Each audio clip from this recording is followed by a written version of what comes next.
Subscribe to our YouTube channel, Joy Learning TV.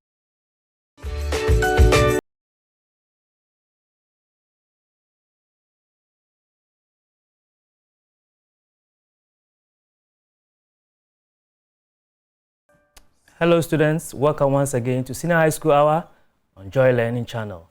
This is your tutor Kojo Uswapia once again. I'm coming to you to your homes. Get ready, take your parts, and let's learn some GKA, General Knowledge in Art. So what is our topic for today? As you can see on the screens, we are going to discuss African art. African art. So what are the lesson objectives for today? We are going to analyze the belief systems of the African. We are again going to analyze the influence of the African belief system on the creation and patronage of African art forms. So get ready and let's start. So the first question that we need to ask ourselves, what is African art? So African art are the arts that are created in Africa and bears African traits, or what we call features. They are usually referred to as South or Sub-Saharan African arts. They comprise various societies in the Western, Southern, Eastern, and Central parts of Africa. Now, what are the belief systems of the African? We need to really understand this particular topic because it will be a foundation upon which we are going to build our knowledge in indigenous and contemporary arts. Now, the Sub-Saharan African arts believe that, or the Sub-African believes that art has to do with spiritualism and that there are various spirits that influence our arts. These spirits that we are talking about fight against each other for supremacy and prominence.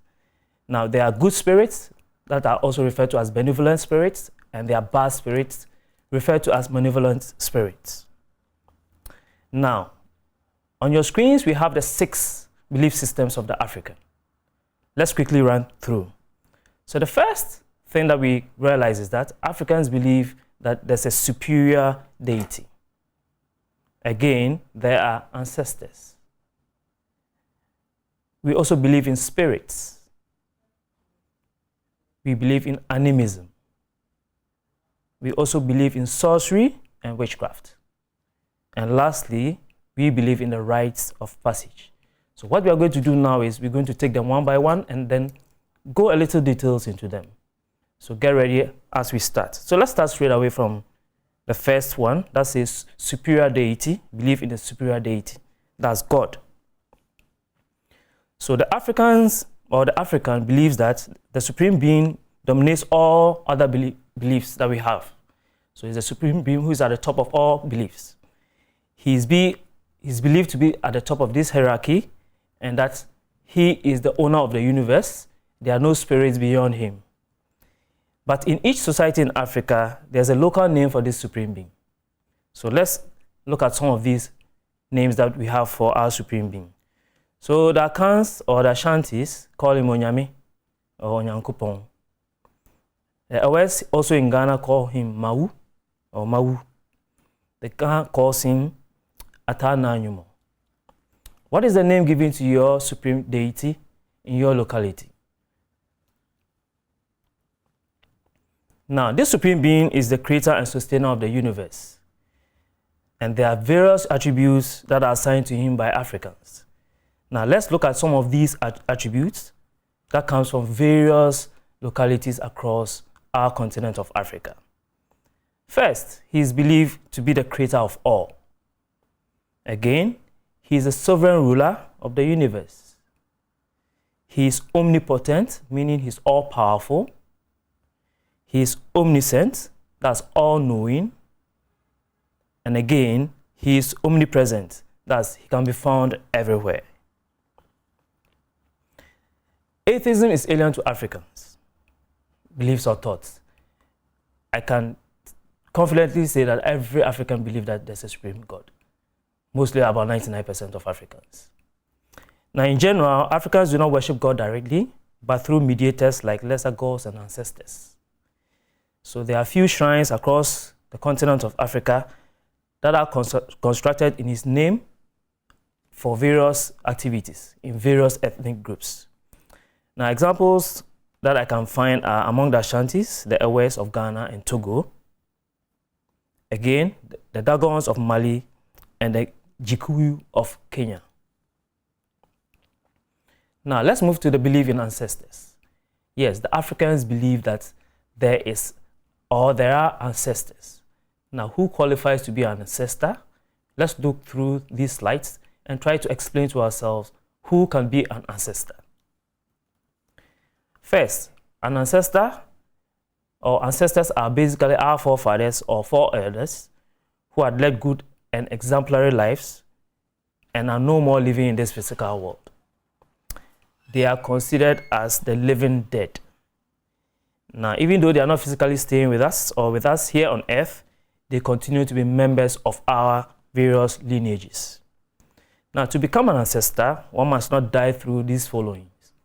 You shouldn't have gone through a painful death like accidents, die through childbirth, or an unclean disease like leprosy or epilepsy or suicide, but you should have died through a natural death. Now, drunkards and adulterers and wasteful persons, lazy people, as well as thieves are not considered to be ancestors. My question to you, do you qualify to be an ancestor? Now, most ancestors are founders of societies and families here in Africa. They enter the spiritual mode of existence and go to live close to the Supreme Being when they die. The accounts believe that ancestors live in a place called Asamando, that's the land of the dead. In some societies, they are regarded as invincible policemen controlling the affairs of the living. So the African believes that, yes, even though the ancestors are dead and gone, they still police us. They still look around to find out whether things that we perform in the society are going the way that they are supposed to go. And when they don't go the way that they go, when the citizens go against the rules of the land, they punish them. Now, issues such as health, fertility of the land, prosperity are of interest to them. So any member in their lineage, they ensure that at least you have access to these things. You have fertile land, you prosper in your finances, and you are well-to-do. Again, they are the custodians of the societal laws and customs, and failure to seek their guidance before any important event will incur their wrath, displeasure, and a heavy calamity for that society. So, for example, when they are cultivating the land, they need to call upon their ancestors. If there is any festival, they need to call the ancestors. When these things are not done, then the ancestors are going to get angry, and they are going to ensure that we don't get good crops at the end of the day, or something bad is going to happen to that society. Now, believe in spirits. The African also believe in spirits. Now, spirits to the African are special creatures of God, and they are created to perform specific functions. Now, their powers are given to them by God and are limited to the performance of that specific functions. So God gives these spirits specific functions, and they cannot perform any other functions apart from what God has given them. Now, they are regarded as the agents or messengers of God, and they may be male or female, and are usually given special dwellings by the Supreme God, such as places like hills, in rivers, the sea, trees, in rocks, and even in certain animals. Now, accounts call them Abosom, while the Gans call him or these spirits Woji. The Ewes call them Trowo, while the Yorubas of Nigeria call them Orisha. What is the local name of spirits in your area? Now, the African believe that they are spirits, and they are in charge of war, fertility, agriculture, traveling, and in fact, all aspects of human endeavor. There is no there's no other area that you can think of that the African doesn't believe that there's a spirit that is backing it. That's the African. Now, examples that I can give you is the Chiwara spirit of the Bambaras of Mali. They have a spirit for agriculture, and this spirit supervises all the agricultural activities of these Malians. Now, an antelope mask is usually worn with special costumes, which is accompanied by some dances and tunes that invite these spirits to help them in their cultural activities. So on the image shown to you on your screens, you see this Chiwara mask being worn by two individuals. So that's the mask over there. You can see it on the screen. Take note of this because we usually ask a lot of questions about this Chiwara mask, especially for references when it comes to African spirits. The Oduduwa of the Yorubas in Nigeria also believe that yes, there's a goddess by the name Oduduwa. So he or she is in charge of fertility of women. Now the images and goddesses are modeled in clay and usually also carved in wood and with some children around it. Now, when there are special occasions, they offer prayers and then also seek the help of Oduduwa. On the right-hand side or on your screens, you see the image of Oduduwa. We also believe that there are other spirits, especially among the Yorubas of Nigeria. What you see on your screen, the images there, is Shango. Shango is usually represented by an armed rider on a horse and symbolized by the thunderbolt. So if any Yoruba invokes Shango on you, then there's trouble. Among the accounts of Ghana, we also believe in Asasiya or Asasefua. Asasiya or Asasefua is a goddess of fertility, love, procreation, peace, truth, and the earth. Believe in animism. Yes, Africans believe that special powers live in some plants and animals and other objects, and they can be tapped for human use. So then, certain rituals are held and ceremonies as well as rites before you can talk to them or use them. Now, such rituals are performed with portions prepared from some parts of a plant and given to a sick person for healing. Now, some of these animals, like birds, crocodiles, snakes, are believed to have fertility charms. There are a whole lot of other animals and plants that Africans believe that there are special spirits in them. And before you use them, you must pacify these spirits before you are allowed. The African believes that natural things, including stones, have spirits inherent in them. They are highly respected because the Supreme Being has granted special powers to them, just like when we discussed with spirits. Now, some parts of animals, like the teeth, bones, skin, is used in making amulets and talisman, charms, and then again belts. They are worn by women and men, or barren women, to help them give birth. Now, images of these animals are usually modeled in gold, brass, silver, ivory, bones, and are used to form various jewels such as necklaces, pendants, anklets, wristlets, and these are worn for spiritual protection. Now, tools and materials used for the production of such artifacts that we have mentioned earlier are respected and feared. Before a woodcarver cuts down a tree that he's going to use for his carving, he has to pacify the spirit inherent in that tree through the pouring of libation and the performance of special rituals. It is believed that if he doesn't go through this, then he's going to be punished for not acknowledging the spirit living in these plants and animals. Now, some animals and plants are used as totems to represent clans, families, and societies. Do you know the animal or plant that represents your clan? Find out. it might be of interest to you. Now, these animals and plants are believed to have special relationship between the members of the clan. Now, such animals and plants are respected by the members of that clan or family. Their bodies are not eaten, and they are given befitted burials as if they were human beings. In fact, this is a very interesting development among our African communities. Now, belief in sorcery and witchcraft. The African believes that there is sorcery and witchcraft.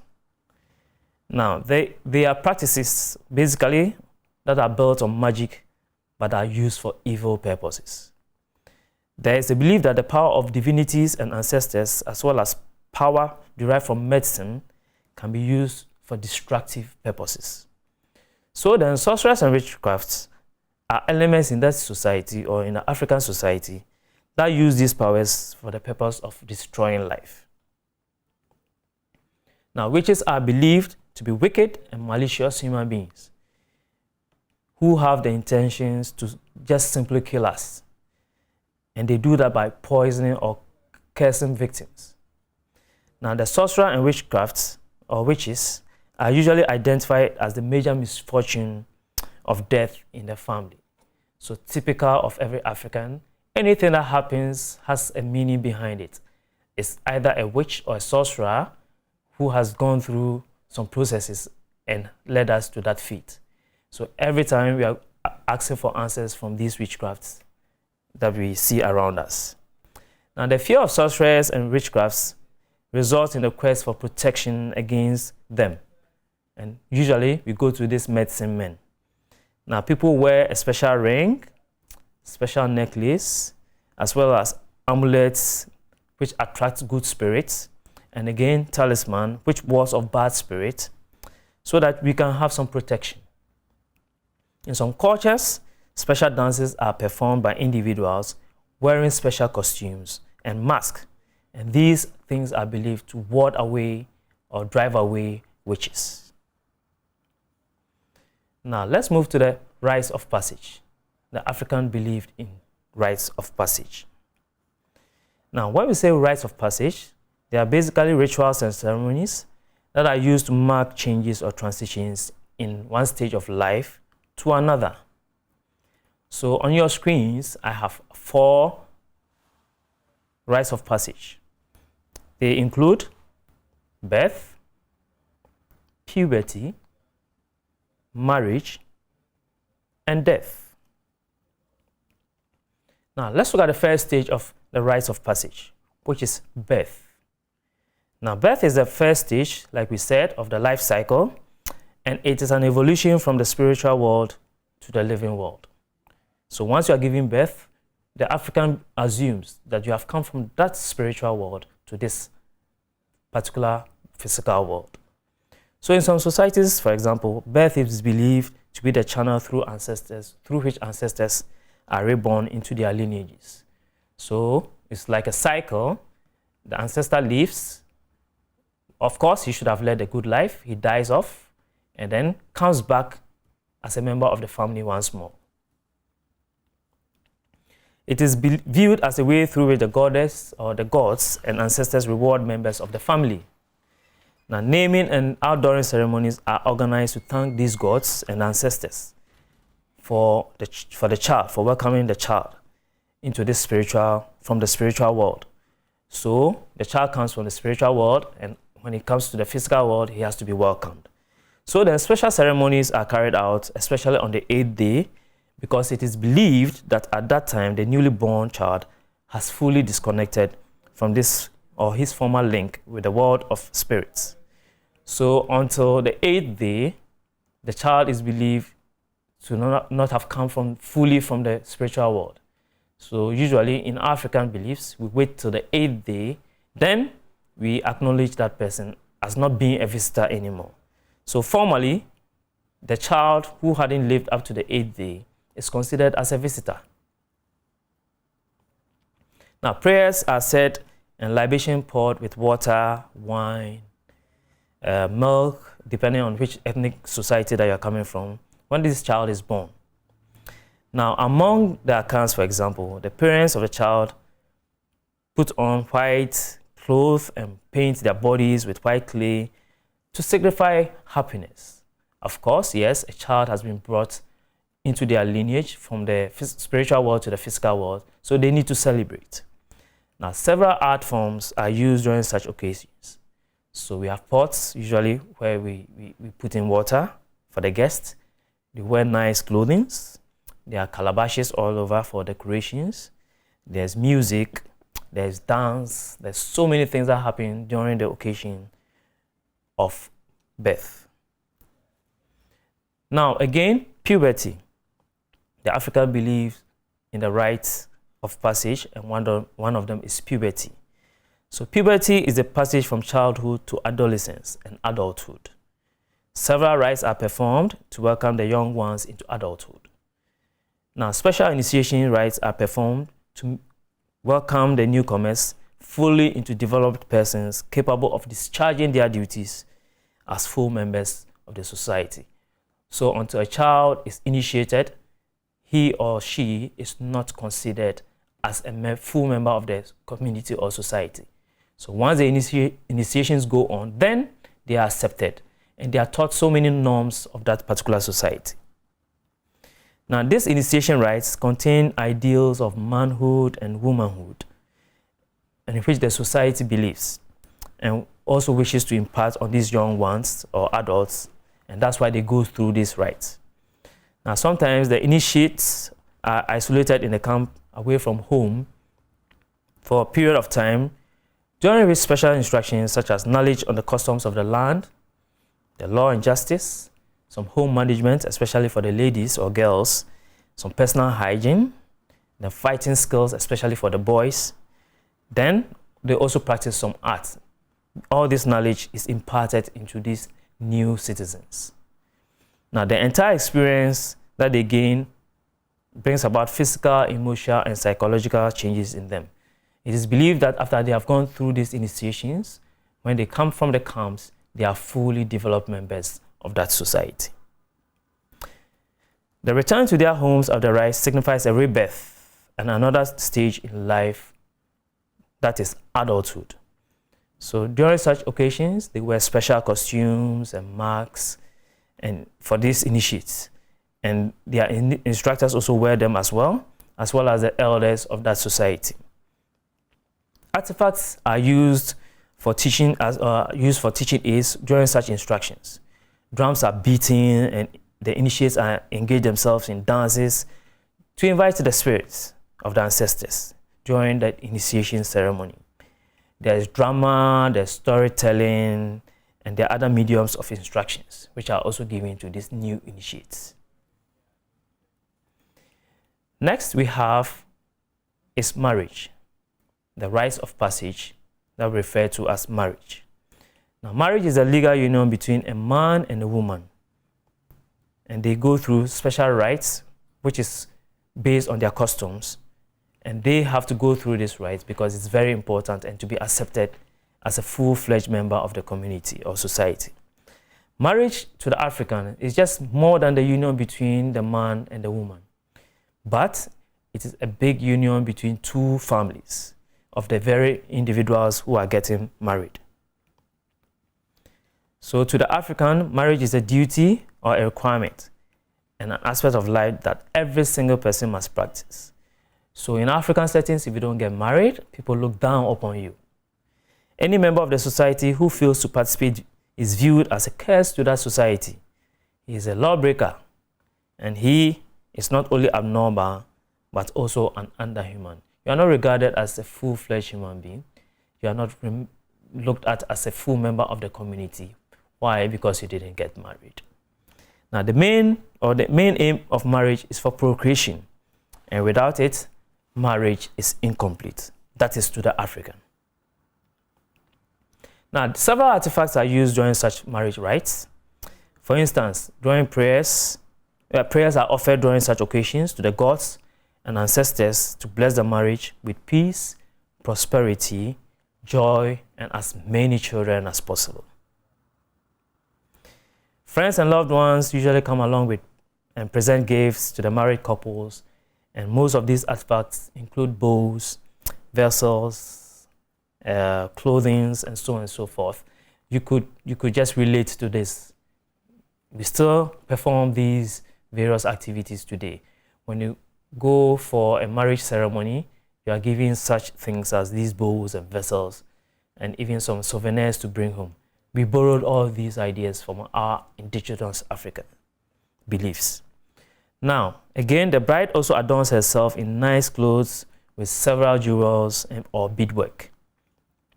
Performing art forms such as music, there's drumming, there's dancing are usually used in such occasions. Now, the last of the rites of passage is death. Death ends the cycle of the rites of passage believed by the African. So it is the last stage of the life cycle, and it is believed or viewed as the foreseeable end of man. The African believes that, yes, there's going to be death, and there's nothing that can be done about it. Everyone has to go through that cycle. However, Africans believe that death is just a transition and a journey from the world, that's this physical world, to the world of the living, in those who live in the metaphysical world. So you are living from this physical world and you are moving into the land of spirits. So it is a journey which man must make in order to reach life beyond and continue to live as an ancestor. Now, the dead do not remain in the grave, but when they are dead, they become spirits and provide the spirit. And these spirits are provided with so many things as and when they move on. You know that comes referred to the land of the spirits as Asamando. Now, during such occasions as death, there are funeral rites and other ceremonies which are held for the deceased, so as to prepare him for the journey that he's going through. That is, he's going or journeying through the spiritual world. So he has to be celebrated, or a special rite has to be held for him. So items the deceased will need on his journey are usually given to him or packed as part of his things that he has to send along, and are usually put in his coffin. So in his grave, they put things like mats, sandals, clothes, money, pillows, and so many other things. It's believed that it is just a journey from this physical world and he's moving to the spiritual world. And in the spiritual world, he's going to live on. So things that he needs in the spiritual world, he has to be given. And these are some of the examples, as you see, that are given to him. And many others, depending on which ethnic group or society that you belong to. Now, death is also believed by most Africans that it is believed that most Africans' person status and position in this physical world will be maintained in his next life, that is, in the spiritual life. So your status in this world will continue to live on. After you have lived on this earth, when you go to that spiritual world, you are still going to maintain that status. So if you're a king on this earth, you'll be a king after death. And then you still rule in your spiritual world. So the various artifacts are used for some of these things, that for burying or for sending the dead one to the grave. So we have wooden caskets that are made. There are funeral clothing which are worn, like the kobene, the kuntunkuni, the edinkra cloth. There's also pouring of libation. There are prayers that are said. There's music, there's drumming, and there's dancing during such rites. You can imagine there's a lot of things that goes on through such occasions. Now, we have looked at the belief systems of the African. But the big question here is, has the creation of these belief systems that we have as Africans, does it have any influence on how we patronize African arts? So we are going to look at some of these things that are affected by the beliefs that we have. So the belief system in Africa that we have discussed so far has greatly influenced the creation and patronage of the various African forms. Now, the various sets of beliefs, in one way or the other, has influenced the creation of arts that are done here in Africa. Now, let's look at each one of these beliefs and let's see how it has influenced our patronage of these African arts. Now, let's start with the belief of God. Now, there's construction of shrines and temples, which are artworks for the supreme being or supreme deity in Africa. There's performing arts in the forms of appellations, there's drumming, there's music and dance, which is all part of performing and verbal arts. Again, the Supreme Being is petitioned through prayers and the pouring of libations, which are all what? Verbal arts. There are verbal art forms such as stories and myths of God's existence and the creation of the universe are also told to the younger generation. Now, belief in ancestors, how has it affected or influenced our African arts? Among the accounts, for example, there's the blackened stool, which is a sculptural product, and it's believed to represent the ancestors. Again, among the Baluba of Democratic Republic of Congo, and the Baule in Ivory Coast, and the Malinke in Sierra Leone, there are special figures that are carved in wood to represent their ancestors. There are various masks and costumes which are worn during the performances of ceremonies and cults, and these are all associated with art forms. Now, belief in ancestors. There's pouring of libation or during special prayers to seek the favor of God. Then there are special dances to welcome the presence and sounds of appellation. There's sounds of appellations. There's tunes from special drums which are played, and all these are viewed as things that belong to ancestors in our culture. Now, again, special songs are composed to advertise bravery, loyalty, and commitment to the unity and development of people. There are also architectural structures such as houses, figures that are used to represent ancestors. Again, there are certain ancestral rites that are performed during such occasions. Believe in spirits. Now, the god of thunder, Shango, if you remember, who is a spirit among the Yorubas of Nigeria, when this spirit is invoked, there's a special staff that is used. So the staff here is basically an African art form. Now, sacrifices are offered using verbal arts such as appellations and incantations. Again, the Ashantis petition the earth god Deity, or who we call Asasiya, through modeled figures in the likeness of a mother and child, which is used to represent her. The Bambara of Mali carve antelope mask, which helps them to invoke the spirit of Chiwara. So all these things that we are mentioning are art forms. Again, in belief in animism, images of animals are used in producing things such as, or artifacts such as necklaces, rings, there are bracelets, and these are worn by individuals for protection and favors. The Uda of Benin, for example, built hats specially made for royal pythons, and they are also worshipped. For the belief in sorcery and witchcraft, special costumes in the form of amulets and talisman are worn as a form of protection. So amulets and talisman are basically works of art. Now, some plants and flowers believed to ward off spirit, witches and other evil spirits are kept in special pots and placed at the entrance of our homes. Now, among the Senefo of Sene,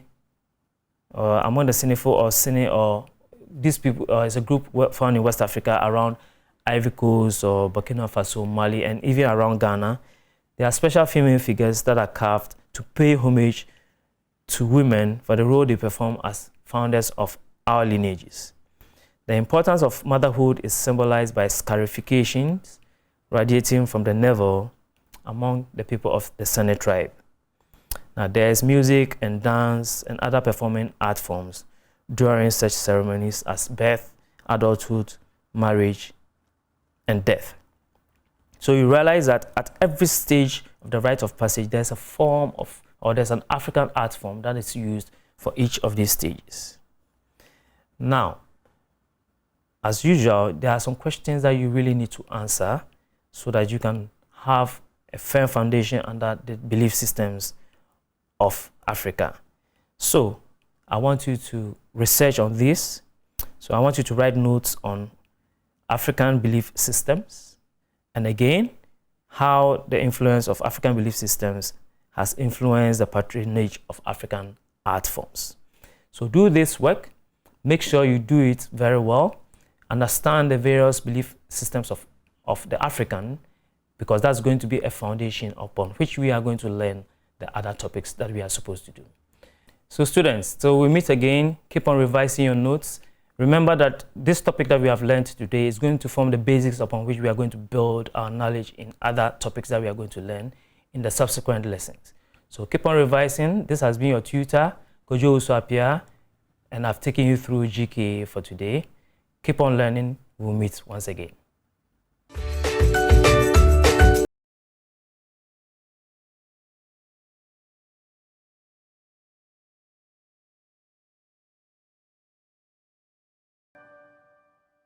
Subscribe to our YouTube channel, Joy Learning TV.